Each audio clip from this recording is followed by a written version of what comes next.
Hi friends, welcome to my channel. இன்றைக்கி நம்ம சேனலில் ஒரு பொரியல் ரெசிபி தாங்க பண்ணியிருக்கோம். அதுக்கு நான் இன்றைக்கி வெள்ளை முள்ளங்கி எடுத்திருக்கேங்க.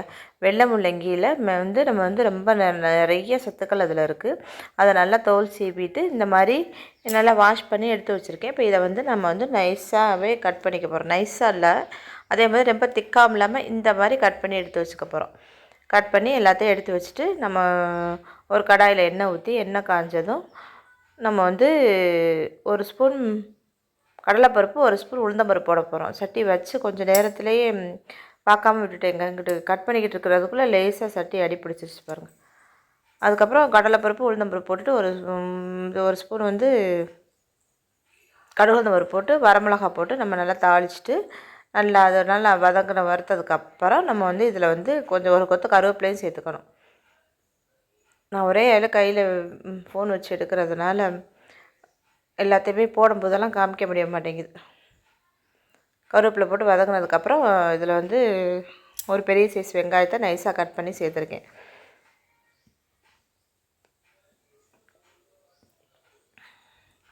நைஸாக கட் பண்ணி சேர்த்துருக்கேன். அதையும் போட்டு நல்லா நம்ம வதக்கிடணும்.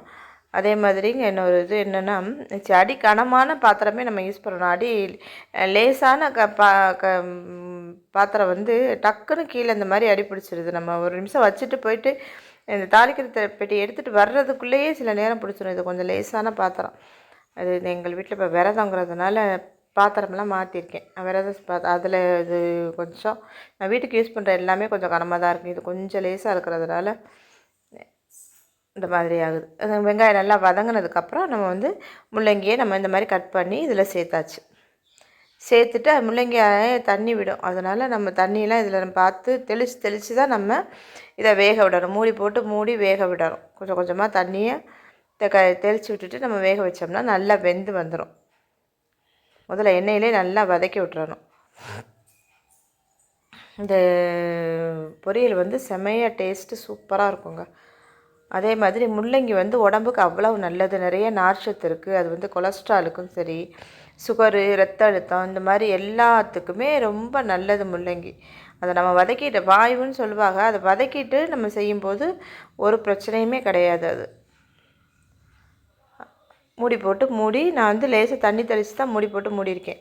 அதுக்கப்புறம் தேங்காய் ரெண்டு சில்லு இல்லை 3 சில்லு அளவுக்கு தேங்காய் எடுத்துகிட்டு கருவேப்பிலை ஒரு கொத்து, 2 பச்சை மிளகா, கொஞ்சோண்டு ஜீரகம் மட்டும் போட்டிருக்கேன். போட்டு அதை நம்ம நைஸாக அரைக்கக்கூடாது. கொஞ்சம் கோர்ஸாகவே அரைச்சிக்க வேண்டியதாக, கொஞ்சம் குறப்பாக இருக்கிற மாதிரி அரைச்சிக்கணும். இப்போ இதை கொஞ்சம் தண்ணி ஊற்றிருக்கேன், லேசாக தண்ணி தெளிச்சிருக்கேன். அதனால் கல்லுப்பே நான் போடுறேன். நான் முடிஞ்ச வரைக்கும் கல்லுப்பு தான் யூஸ் பண்ணுவேன். முடியாத பட்சத்தில் தான் பவுடர் சால்ட்டுக்கே போகிறது. அது அப்படி பழகிட்டேன். கொஞ்சம் அந்த தண்ணி லேசாக தண்ணி இருக்குது பாருங்கள். தண்ணி இப்போ தான் தெளித்தேன். அந்த தண்ணி இருக்கும்போது நம்ம போட்டுட்டோம்னா அந்த உப்பெல்லாம் கரைஞ்சிட்டு அதில் சேர்ந்துடும். இந்த மாதிரி நான் இப்போ அரைச்சி எடுத்துகிட்டு வந்திருக்கேன். குறன்னு தான் இருக்குது. இப்போ இதையும் இதில் போட்டுக்கலாம். போட்டுட்டு நம்ம நல்லா கிளறி விட வேண்டியதுதான். மிக்ஸி ஜார்னு இது தண்ணி ஊற்றி நம்ம அரைக்கலையில, அதனால் அதை அப்படியே எடுத்து போட்டுட்டு நம்ம நல்லா கிளறி விட்டோம்னா சூப்பராக செமையாக முள்ளங்கி பொரியல் ரெடி ஆகிடும். அதோட பச்சை வாசனை கொஞ்சம் போகணும்ல, ரொம்ப வேண்டாம். ஒரு நிமிஷத்துக்கு மட்டும் கிளறி விட்டால் போதும் நம்மளுக்கு. அப்போ தான் அது அந்த பச்சை மிளகாயெல்லாம் போட்டிருக்கோம்ல, அது பச்சை மிளகாயெல்லாம் ராஸ்மலே நல்லா தான் இருக்கும்.